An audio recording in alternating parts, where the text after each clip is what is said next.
അനുപമ ഞാൻ ഒരുമിച്ച് അഭിനയിച്ചിട്ടില്ല. അപ്പോൾ ലൈക്ക് അധികം ടൈമൊന്നും സ്പെൻഡ് ചെയ്തിട്ടില്ല. അപ്പോൾ എനിക്ക് അറിഞ്ഞൂടാ.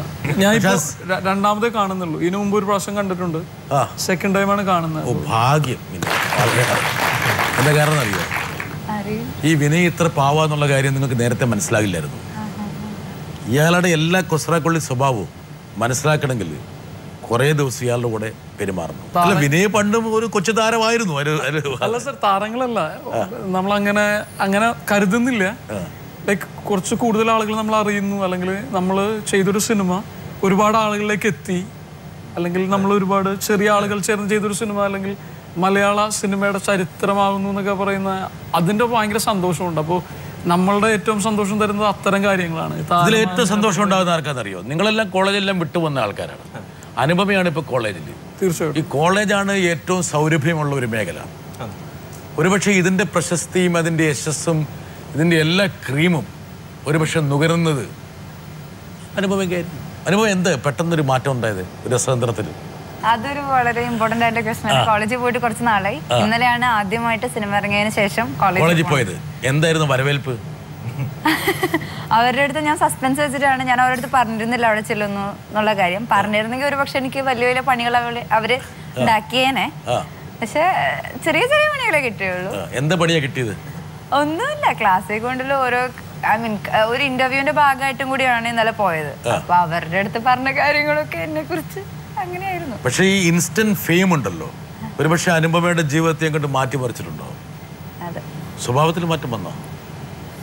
സ്വഭാവത്തിൽ മാറ്റം വന്നു ചിലർ പറയുന്നുണ്ട്, പക്ഷെ എനിക്കറിയില്ല. അത് ഒരുപക്ഷെ എന്നെ അടുത്തറിയാത്തവരായിരിക്കാം പറയുന്നത്. അപ്പോൾ ഇതൊക്കെ വെച്ച് കൂട്ടിയപ്പോൾ ഞാൻ പറഞ്ഞു, പ്രേമത്തിൽ ഞാൻ ഉണ്ടായേ പറ്റുള്ളൂ. കാര്യം 100 തയ്ക്കണ്ടേ, 100 ദിവസം ഓടണ്ടേ, അങ്ങനെ ഞാൻ പറഞ്ഞു.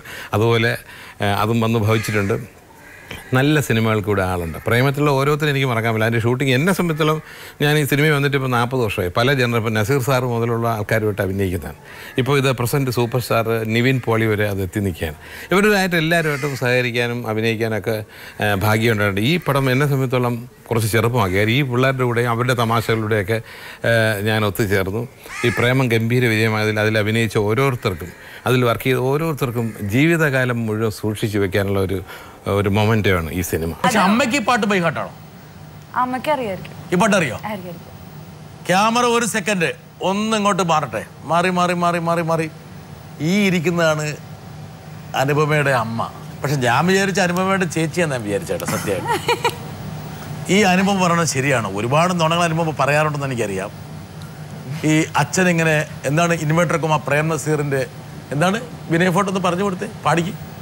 പ്രേം നസീറിന്റെ ഒരുപാട് പാട്ടൊക്കെ അച്ഛൻ പാടി കിടക്കുമായിരുന്നു.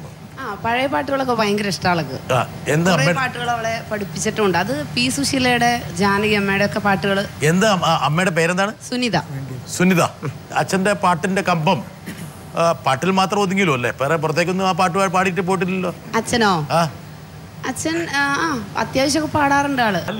പുഴയുടെ തീരത്ത് ആരോരുമില്ല നേരത്ത് തന്നനം തന്നെ തന്നെ തേടി വന്നൊരു മാർഗഴിക്കാറ്റ് പൂമരക്കൊമ്പിൻ ചാരത്ത് പൂമണം വീശും നേരത്ത് തന്നനം തന്നെ തന്നെ തേടി വന്നൊരു വൈകിളിക്കാറ്റ്. രാജേഷേ, ഈ രീതിയിൽ തന്നെ അതിനെ കൈകാര്യം ചെയ്യണമെന്ന് ഒരുപക്ഷെ ആ വരികളുടെ ഭംഗിയെ ഒരുപക്ഷെ 10 മടങ്ങായി വർദ്ധിപ്പിച്ചത് ആ സംഗീതത്തിന്റെ ഒരു എന്താ പറയേണ്ട ഒരു ചാലാണ്. ഇത് വരികളും ട്യൂണും ഒരുമിച്ചുണ്ടായതാന്ന് പറയേണ്ടത്.